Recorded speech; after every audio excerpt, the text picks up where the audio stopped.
வணக்கம். செல்வகுமாரின் அதிகாலை வானிலை ஆய்வறிக்கை. அதிகாரப்பூர்வ வானிலை அறிக்கைக்கு இந்திய வானிலை ஆராய்ச்சித்துறை அறிக்கையை பார்க்கவும். 2026 ஜூன் 21 ஞாயிற்றுக்கிழமை அதிகாலை நிலவர வானிலை பதிவு. நேற்றைக்கு மழைப்பொழிவு பரப்பில் குறைந்திருந்தாலும் நேற்று முன்தினம் அதிகமான மழைப்பொழிவு பரப்பில் அதிக பரப்பில் பெய்திருந்த காரணத்தினாலே குளிர்ச்சியான சீதோஷ நிலை நிலவிய இடங்களில் மழைப்பொழிவு நேற்று குறைவாக இருந்தது, பரப்பில் குறைந்திருந்தது. அதே நேரத்தில் நேற்று முன்தினம் ஒதுக்கிய இடத்துல நேற்றைக்கு நல்ல மழை பொழிந்திருக்கு. இதில் மூன்றாவது நாளாக திருவாரூரிலே மழை. திருவாரூரில் 18 மில்லிமீட்டர் நேற்றைக்கு மழை. நாகப்பட்டினத்தில் 20 மில்லிமீட்டர் மழை. அடுத்தபடியாக விழுப்புரம் மாவட்டம் பிரம்மதேசம் 24 மில்லிமீட்டர் மழை பொழிந்திருக்கிறது. அடுத்தபடியாக கள்ளக்குறிச்சி மாவட்டம் மற்றும் அதன் சுற்றுவட்டாரம் மங்களூர் 43 மில்லிமீட்டர் பெய்திருக்கு. கடலூர் மாவட்ட எல்லையோர பகுதி எல்லாம் நல்ல மழைப்பொழிவு. மேற்கு பகுதி கள்ளக்குறிச்சி மாவட்டம் மற்றும் கடலூர் மாவட்டத்தோட மேற்கு ஓரம், சேலம் மாவட்டத்தின் கல்வராயன் மலைப்பகுதி, அப்படியே பார்த்தீங்கன்னா நாமக்கல் மாவட்டத்தோட கல்வராயன் மலைப்பகுதி வரைக்கும் கூட ஆங்காங்கே மழைப்பொழிவு காணப்பட்டது. திருச்சி மாவட்டத்தின் வடக்கு பகுதியில் கூட தருமபுரி, கிருஷ்ணகிரி மாவட்டத்திலையும் திருப்பத்தூர் மாவட்டத்திலையும் மழை. அதே போல் வேலூர் மாவட்டத்தில் ஆனந்தகிரி 20 மில்லிமீட்டர். கிருஷ்ணகிரி மாவட்டம் பல்வேறு இடங்களில் மழைப்பொழிவு, அது ஒரு பெரிய பட்டியலே இருக்குது. நெரிகம் 40 மில்லிமீட்டர். அதான் ஒரு நிறைய இடங்களில் மழை இருக்குது. 48 மில்லிமீட்டர் வரை பெய்திருக்கு. கொத்தப்பள்ளி அதாவது 5 சென்டிமீட்டர் வரைக்கும். தருமபுரி மாவட்டத்தில் செங்கனூர் 30 மில்லிமீட்டர். பல இடங்களில் மழைப்பொழிவு தான், நல்ல மழைப்பொழிவு பொழிந்திருக்கிறது. இன்றைக்கே பொறுத்த வரைக்கும் கண்டிப்பாக உறுதியாக பல மாவட்டங்களில் இன்றைக்கு இடிமின்னலுடன் கனமழை பொழிவு பொழியிருக்கிறது. இன்றைக்கு மழைப்பொழிவு எதிர்பார்க்கக்கூடிய மாவட்டம் எதுன்னு பார்ப்போம்.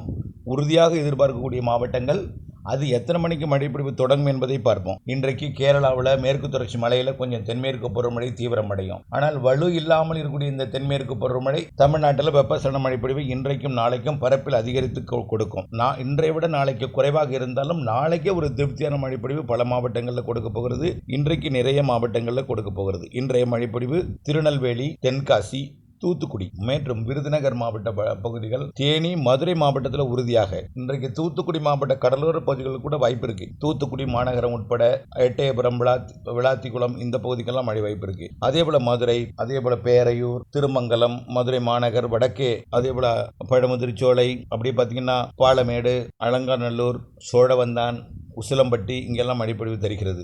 அதே போல் சிவகங்கை மாவட்டத்தில் பரவலாக தெரியுது. ராமநாதபுரம் மாவட்டத்தில் உள்பகுதிகளில் தெரியுது. அப்படியே புதுக்கோட்டை மாவட்டத்தில் சற்று பரவலாக தெரியுது. இன்னைக்கு கொடைக்கானல் மலைப்பகுதி, திண்டுக்கல் மாவட்டத்தோட கிழக்கு பகுதி, திண்டுக்கல் மாவட்டத்தின் கிழக்கு பகுதின்னு சொல்லுவதை விட திண்டுக்கல் மாவட்டத்தில் பரவலாகவே தெரியுது. திருப்பூர் மாவட்ட எல்லையோரம் தொடங்கி தாராபுரம் தொடங்கி திருப்பூர் மாவட்ட தாராபுரத்துக்கு இன்னைக்கு மழை தெரியுது. கரூர் மாவட்டத்துக்கும் மழை தெரியுது, கரூர் மாவட்டத்திற்கும். அதே போல கோயம்புத்தூர் வடக்கு, திருப்பூர் வடக்கு, ஈரோடு, நீலகிரி, கிருஷ்ணகிரி, தருமபுரி, சேலம், நாமக்கல் மற்றும் திருச்சியில பரவலாக நல்ல மழை தெரியுது. இன்னைக்கு கனமழை தெரியுது திருச்சியில. அதே போல தஞ்சாவூர், திருவாரூர் மாவட்டத்துக்கு வாய்ப்பு இருக்கு. ஆனால் தஞ்சாவூருக்கு உறுதி. திருவாரூர் மாவட்டத்தில் கிழக்கு பகுதியை விட மேற்கு பகுதிக்கு வாய்ப்பு அதிகம் திருவாரூர் மாவட்டத்தில். அதே போல மயிலாடுதுறை, தஞ்சாவூர் மாவட்டத்தில் பரவலாக நல்ல மழை தெரியுது. இன்னைக்கு அரியலூர், பெரம்பலூர் கனமழை தெரியுது. தஞ்சாவூருக்கே கனமழை தெரியுது. திருச்சிக்கும் தஞ்சாவூருக்கும் புதுக்கோட்டைக்கும் ராமநாதபுரம், மதுரை, ராமநாதபுரம் உள் சிவகங்கை, மதுரை, திண்டுக்கல் இங்கெல்லாம் நல்ல மழை தெரியுது.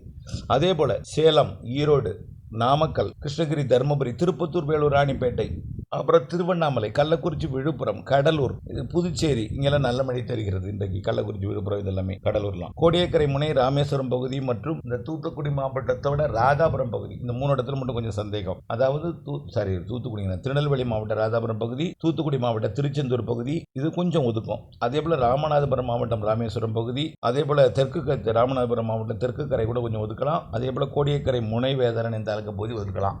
ஏன்னா தெற்கு காற்று இருக்கிற காரணத்தினால. ஆனால் தெற்கு காற்று அந்த நேரத்தில் கொஞ்சம் சைலண்டான தூத்துக்குடி கடலோரத்துக்கு வந்தது போல திருச்செந்தூருக்கும் வர வாய்ப்பு இருக்கு. ஆனால் உறுதி இல்லை. ஆனால் தென்மேற்கு புறமழை தீவிரமடைய போது அந்த இடத்துலலாம் ராதாபுரம்லாம் வரக்கூடிய 25ஆம் தேதிக்கு மேலே பொழிய இருக்கிறது. ராதாபுரம் மற்றும் காய்த்தாறு உள்ளிட்ட பகுதிகள், அதே போல நெகமம், கர்மாபுரம், காட்டமட்டிலாம் 25ஆம் தேதிக்கு மேலே மழை பெய்ய போகுது. தயவுசெய்து கவலைப்படாதீங்க, என்ன நம்ம ஊர் சொல்லலையே அப்படின்னு. அதே போல உப்பாறு அணைக்கட்டு பகுதி வரைக்கும் கூட கொஞ்சம் கொஞ்சமாக மழைப்பொழிவு பரப்பில் அதிகரித்து தென்மேற்கு புறமழை பகுதியில் சாரல் மழையாக மாறிடும். இன்றைக்கு மழைப்பொழிவு எங்கே தொடங்க போகுது முதல்ல பார்ப்போம். அடுத்தபடியாக நாளைக்கும் நல்ல மழை இருக்குன்னு நம்ம சொல்லியிருக்கிறோம். நாளைக்கு எங்கங்கிறத பார்ப்போம். நாளைக்கும் இதே போல தான் நாளைக்கு நல்ல மழை இருக்கு. ஆனால் இன்னைக்கு நாளையை விட கூடுதல் பரப்புங்க மழை தெரியுது. இன்னைக்கு வந்து பரப்புல கூடுதல் பெய்யுது, கொஞ்சம் குளிர்ச்சியா இருந்ததுன்னா நாளைக்கு மழை வாய்ப்பு குறைவு. ஆனால் அது அப்படியே தென்மேற்கு பருவமழை தீவிரமடைஞ்சிடும். கேரளாவில் மட்டும் இல்லை, கர்நாடகா ஆந்திர எல்லையோர மாவட்டங்களையும் தென்மேற்கு பருவமழை வலுவாக கொடுக்கும். காரணம் என்னன்னா, படத்துல பார்த்தது தெரியும் உங்களுக்கு, ஆந்திர பிரதேசம் மற்றும் ஒடிசா கரையோரத்தை ஒட்டி தெற்கு ஆந்திர பிரதேசம் வரைக்கும் கூட ஒரு காற்று சுழற்சி அமைய போகுது. இதனால உயரடுத்த காற்றும் வெப்ப நீராவியும் ஒன்றிணையக்கூடிய இடமாக ஆந்திர எல்லையோர மாவட்டங்களும் கர்நாடக எல்லையோர மாவட்டங்களும் ஆந்திராவும் தெலுங்கானாவும் கர்நாடகாவும் அமைய போகுது. இதனால வரக்கூடிய 25, 26, 27, 28, 25, 26 கண்டிப்பாக, 24 கூட அமையலாம், 25, 26 கண்டிப்பாக ஆந்திர கர்நாடக எல்லையோர தமிழ்நாட்டின் மாவட்டங்கள் மற்றும் கர்நாடகா, ஆந்திர பிரதேசம், தெலுங்கானா, ஒடிசா எல்லாமே நல்ல மழை பொழிவு. கேரளாவில் வரக்கூடிய 22ஆம் தேதி நாளையிலிருந்து தென்மேற்கு பருவமழை வலுப்பெற இருக்கிறது. 22 விட 23 கொஞ்சம் பரப்பில் கூடும். கர்நாடகா மற்றும் கோவா, மகாராஷ்டிரா கரையோரத்தில் ஒரு காற்று சுழற்சி நீடிக்குது. இந்த காற்று சுழற்சி தீவிரமடைய போகுது. இதன் காரணமாக தான் தென்மேற்கு பருவமழை வலுவடைய போகுது. அது அப்படியே இந்த வங்கக்கடலில் 25ஆம் தேதி உருவாகக்கூடிய காற்று சுழற்சி கட்டுப்பாட்டு அமைப்பாக தெற்கே தமிழ்நாடு வழியாக கேரளா வழியாக தென்மேற்கு பருவ மழையை, தென்மேற்கு பருவக்காற்றை, நீராவி காற்றை தமிழ்நாட்டின் ஊடாக பயணிக்கும் பொழுது அது கேரளாவில், அதாவது தமிழ்நாட்டின் மேற்கு தொடர்ச்சி மலை வழியாக பயணிக்கும் போது 25ஆம் தேதிக்கு மேலே மேற்கு தொடர்ச்சி மலையில் பலத்த மழை இருக்குது. அது கணவாய் பகுதிகளில் தாராபுரம் வரைக்கும் சாரலை கொடுக்கும், பல்லடம் வரைக்கும் சாரலை கொடுக்கும், முக்கோணத்தை தாண்டி மடத்துக்குளம் வரைக்கும் சாரல் கொடுக்க வாய்ப்பு இருக்குது. இந்த மாத இறுதியில் கண்டிப்பாக நெகமம் வரைக்கும், முக்கோணம் வரைக்கும் சாரல் இருக்குது இந்த மாத இறுதி நாட்களில். அதே போல கயத்தாறு உள்ளிட்ட பகுதிகளுக்கும் சாரல் கொடுக்கும். அதே போல் ராதாபுரம் உள்ளிட்ட பகுதிகளுக்கும் இந்த மாத இறுதி நாட்களில் சாரல் கொடுக்கும். மைசூரு தாண்டி நேற்றைக்கு பெங்களூரில் வெள்ளப்பெருக்குங்க. நேற்றைக்கு கிருஷ்ணகிரி மாவட்டத்தில் பெய்ததுன்னு நம்ம கனமழை சொல்லியிருந்தோமா, அது பெங்களூர் பகுதிகளிலையும் கொட்டி தீர்த்தது. பெங்களூரில் வெள்ளப்பெருக்கு, சாலையெல்லாம் மூழ்கடிக்கப்பட்டது. ஒரு நாள் பார்த்தீங்கன்னா குடிநீர் பஞ்சம்னு தொலைக்காட்சியில் ஓடுது, ஒரு நாள் பார்த்தீங்கன்னா வெள்ளப்பெருக்குன்னு ஓடுது. இதெல்லாம் ஒரு நாள் அப்படியே எல்லாமே மாற்றி ஊடகங்கள் வந்து குழப்பக்குது மக்களை. தயவுசெய்து புரிஞ்சுக்கிங்க, குழம்பவே வேண்டாம். எல்னினோ லானினோ அடுத்த வருடத்துக்கு தான் பாதிப்பை கொடுக்குங்கிறது. அதுவும் எவ்வளவு கடல் வெப்பம், எவ்வளவு இந்த வருஷம் 2026 டிசம்பர் வரைக்கும் என்னென்ன புயல்கள் உருவாகுது, காற்றழுத்த தாழ்வு பகுதிகள், எவ்வளவு கடல் வெப்பம் இருக்குது, அடுத்த வருஷம் ஜனவரி மாதம் 15ஆம் தேதிக்கு நிறைவடையும் போது, வடகிழக்கு பருவமழை நிறைவடையும் பொழுது எவ்வளவு வெப்பம் இருக்குது கடலில், அதற்கப்புறம் நீரோட்டம் எப்படி இருக்குது, அதை வச்சு அடுத்த வருஷம் மழைப்பொழிவை கூறலாம். ஆனால் இந்த வருஷம் மழைப்பொழிவு தாமதமாக கொடுக்கும். மழைப்பொழிவு பற்றாக்குறை இருக்காது. ஜூன் இறுதியை விட ஜூலை நல்ல மழை இருக்குது. ஜூலை இறுதி 15 நாள், ஆகஸ்ட் முன் 10 தேதி நல்ல மழை இருக்குது. இடையில 5 நாள் இடைவெளி கொடுத்து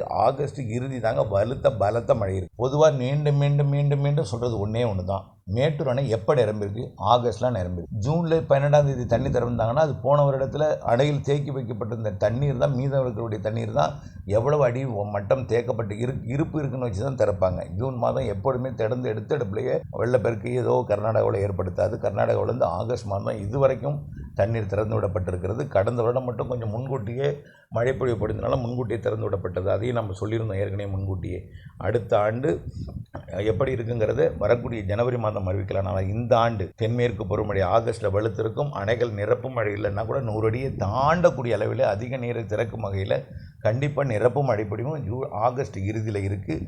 செப்டம்பர் அக்டோபர் கண்டிப்பாக நிரப்பும். செப்டம்பர் அக்டோபர் ஆந்திர பிரதேசம், தமிழ்நாடு, புதுச்சேரி, கேரளா, கர்நாடகா, தெலுங்கானாவில் நிறைய மழை இருக்குது. செப்டம்பரில் தென்மேற்கு பருவமழை, அக்டோபர்லேயும் அதே போல் தான் இருக்குது. அக்டோபர் 16, 17 வரைக்கும் தென்மேற்கு பருவமழை, அக்டோபர் 18 வடகிழக்கு பருவமழை. இது வடகிழக்கு பருவமழையா தென்மேற்கு பருவமழையான்னு வேறுபாடு தெரியாத அளவிற்கு நல்ல மழைப்பொழிவு அக்டோபரில் கொடுக்கும். செப்டம்பரும் நல்ல மழை இருக்குது. செப்டம்பர் இடிமழை, அக்டோபர் முன்பகுதி அரை இடிமழையாக இருந்தாலும் சில நாட்கள் வந்து பகல்லே மழைப்பொழிவு. இப்போ சென்னையை பார்த்தீங்கன்னா வரக்கூடிய 25, 26, 27 தேதிகளில் பகலில் கூட தூரலை கொடுக்கும். மாலை இரவு இடிமழை பொழிவு இல்லாமல் மேகமூட்ட வானிலை ஏற்படுத்தும் போது 25, 26, 27 மாலை இரவு இடிமழை பொழிவு, மதிய இடிமழை பொழிவு, நள்ளிரவு அதிகாலை மழைப்பொழிவு என்று வரக்கூடிய 25, 26 ஆந்திர கர்நாடக எல்லையோர மாவட்டங்களையும் கர்நாடக தெலுங்கானாவிலையும் ஆந்திராவிலையும் மழைப்பொழிவை கொடுக்க போதுன்னு ஏற்கனவே சொல்லியிருப்போம். இன்றைக்கும் மாலை இரவில் மழை இருக்குது. மதிய மேற்கே தொடங்கி கடலோரம் வரைக்கும் நள்ளிரவில் வந்து கொடுக்கும். எல்லா மாவட்டங்களுக்கும் இன்றைக்கி மழை வாய்ப்பு இருக்குது. இந்த பாலக்காட்டு கணவாயில் ஒதுக்குதலுடன் குறைவான பரப்பில் பெய்யும். நாளையும் இருக்குது. ஆனால் இந்த மழைப்பொழிவு பாலக்காட்டு கணவாயில் ஒதுக்கினாலும் பருவமழை தீவிரமடையும் பொழுது 25ஆம் தேதிக்கு மேலே 28, 29, 30 சாரல் வரப்போகுது என்பதையும் தெரியப்படுத்த விரும்புகிறேன். அப்பொழுது அணைகள் நீர்பிடி பகுதிகளுக்கு மழைப்பொழிவு கொடுத்து ஒரு நம்பிக்கை கொடுக்கும். அது அணையை நிரப்பலைன்னு ஒரு கவலை ஏற்படுத்தினாலும் ஜூலை இறுதி அதிகம் பெய்யும். ஆகஸ்ட்டில் கண்டிப்பாக அணைகளை நிரப்பு மழைப்பொழிவு இருக்கிறது என்பதை நம்பிக்கை கொண்டு வானிலை அப்டேட்ஸுடன் இணைந்திருக்க அன்போடு கேட்டுக்கொள்கிறேன். நன்றி.